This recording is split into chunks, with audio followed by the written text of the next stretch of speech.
مجبور ہو گئے ہیں بات ماننے پر اور انہوں نے یہ سیز فائر اناؤنس کیا، جس کے بعد عباس عراقچی صاحب نے ابھی تھوڑی دیر پہلے انہوں نے اسٹریٹ آف ہرمز یا آبنائے ہرمز کھولنے کا اعلان کیا۔ اب یہ تو چلیں ایک بات ہوگی کہ سب کچھ طے ہو گیا، معاہدہ ہو رہا ہے اور اس پر دستخط بھی ہو رہے ہیں، اور غالب امکان یہی ہے، بلکہ تقریباً کنفرم ہے کہ صدر ٹرمپ آ رہے ہیں اسلام آباد اور وہ اس پر دستخط کریں گے، لیکن وہ آئیں گے کب؟ یہ اس وقت ایک بہت بڑا سوال ہے۔ گزشتہ روز سے ہم لوگ سارے اس انتظار میں ہیں کہ کچھ کلیئر اناؤنسمنٹ آئے اور ہمیں پتہ چلے کہ کب ٹرمپ پاکستان آ رہے ہیں تاکہ ان کی کوریج کی تیاری کی جا سکے، اور ہمیں یہ بتایا گیا تھا کہ سیٹرڈے سنڈے کو یہ ہو سکتا ہے، لیکن مسئلہ یہ ہے کہ اس وقت پاکستان کی تمام لیڈرشپ جو ہے وہ خود باہر بیٹھی ہوئی ہے۔ شہباز شریف صاحب اس وقت ترکیہ میں بیٹھے ہیں، جنرل عاصم منیر صاحب جو ہیں وہ ایران میں بیٹھے ہوئے ہیں، اسحاق ڈار صاحب بھی ترکیہ میں بیٹھے ہوئے ہیں، اور اس وقت پاکستان میں ان تینوں میں سے کوئی موجود نہیں ہے، اور اگر گھر والے گھر نہیں تو باہر والے کدھر سے آئیں گے؟ تو جب تک وہ پاکستان واپس نہیں آتے شہباز شریف صاحب، جب تک عاصم منیر صاحب واپس نہیں آتے، اسحاق ڈار صاحب واپس نہیں آتے، امریکی وفد پاکستان نہیں پہنچے گا۔ جو شہباز شریف صاحب کی شیڈولڈ واپسی ہے وہ ہے 18 تاریخ کی، یعنی کہ اتوار والے دن ان کی شیڈول واپسی ہے، اور اس کے بعد جب شہباز شریف صاحب آ جائیں گے پھر امریکی وفد پاکستان آئے گا اور پھر ایرانی وفد پاکستان آئے گا اور اس معاہدے پر دستخط ہوں گے۔ تو ابھی آج ہمیں کچھ یہ بھی اطلاعات ملی ہیں کہ یہ اس طرح کی بات چیت کی جا رہی ہے کہ جو دورے ہیں یہ عاصم منیر صاحب کا اور شہباز شریف صاحب کا،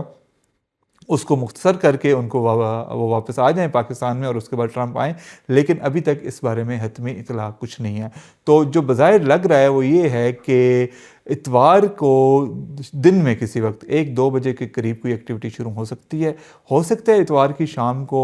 مذاکرات ہو جائیں، اور ہو سکتا ہے یہ پیر والے دن ہوں، لیکن یہ بھی ہو سکتا ہے کہ یہ اس سے آگے بھی چلے جائیں۔ تو ابھی اس پر حتمی رائے کوئی نہیں ہے، حتمی اطلاع کوئی نہیں ہے۔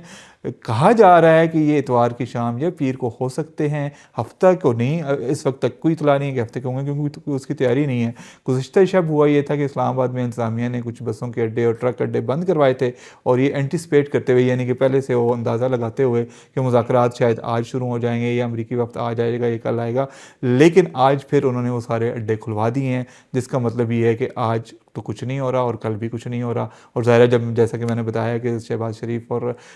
سید عاصم منیر ہیں نہیں پاکستان میں، تو ظاہر ہے جب وہ واپس آئیں گے تبھی کچھ ہو سکے گا۔ تو اتوار کی شام کو، اتوار کی سپہر کو شاید کچھ معاملہ شروع ہو، ڈیلیگیشنز کی آمد ہو، یا میں بھی ہفتے کی رات کو ہو جائے، یا ابھی ہمیں کنفرم وقت نہیں پتہ، لیکن اتوار کی صبح سے پہلے ہمیں کوئی سرگرمی نظر نہیں آتی۔ تو اتوار کی سپہر کو، اتوار کی شام کو ہو سکتی ہے، یا پیر والے دن ہو سکتی ہے، یا پھر یہ منگل تک بھی معاملہ جا سکتا ہے، اور یہ بھی ممکن ہے کہ اس کو ہفتے کے آگے تھوڑا سا لے جایا جائے یا نیکسٹ ویکنڈ تک لے کے جایا جائے، لیکن اس کے امکانات بہرحال کم ہیں۔ بظاہر یہی لگ رہا ہے کہ منڈے یا ٹیوزڈے تک یہ معاملہ کلیئر ہو جائے گا، کیونکہ اس کی وجہ یہ ہے کہ صدر ٹرمپ جو ہیں وہ اس وقت بہت جلدی میں ہیں، انہیں کانگریس میں بہت بڑی مار پڑی ہے وہاں پہ، اور وہ ان کی قراردادیں تو وہ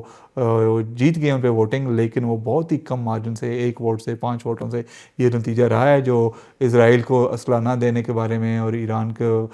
متعلق قرارداد تھی، لیکن وہ ٹرمپ اس وقت گھبرائے ہوئے ہیں اور وہ چاہتے ہیں کہ جتنے جلدی وہ اس عذاب سے نکل آئیں جو انہوں نے خود اپنے سر مول لیا تھا، اتنا جلدی ان کے لیے بہتر ہے، اور وہ کسی وقت بھی یہ معاہدہ فائنل کرنا چاہتے ہیں، اس پر دستخط کرنا چاہتے ہیں، لیکن ظاہر ہے اس کے لیے ٹائم لگتا ہے، شیڈولنگ ہوتی ہے، پھر ایک چھوٹی بات نہیں ہے، ایک بہت بڑی بات ہو رہی ہے، اس کے لیے انہیں ٹریول کرنا پڑے گا اور مزید انتظامات کرنا پڑیں گے۔ ہماری اطلاع یہ ہے کہ یہاں پر سیکیورٹی کے ارینجمنٹس آلریڈی شروع ہو گئے ہیں سرینا ہوٹل کے گرد اور باقی بھی اسلام آباد میں، اور وہ کل سے انہوں نے کرنا شروع کر لیے تھے، لیکن ابھی اس میں تھوڑا وقت ہے، کچھ گھنٹے باقی ہیں، اور اس کے بعد وہ ہوگا۔ ایک اور جو خبر ابھی تک کنفرم نہیں ہوئی، میں نے پہلے بھی 2-3 دفعہ آپ سے اس بارے میں بات کی ہے، وہ یہ ہے کہ اگر یہ سارا کچھ سموتھلی جاتا ہے، کل بھی غالباً ہم نے بات کی تھی، اگر یہ سارا کچھ سموتھلی جاتا ہے تو عین ممکن ہے کہ سعودی ولی عہد محمد بن سلمان بھی یہاں پر آئیں، اور ترکش کے صدر جو ہیں طیب اردوغان وہ بھی یہاں پر آئیں، اور چائنیز لیڈرشپ بھی کچھ موجود ہو، کچھ اور ممالک کے ڈیلیگیٹس بھی آ سکتے ہیں،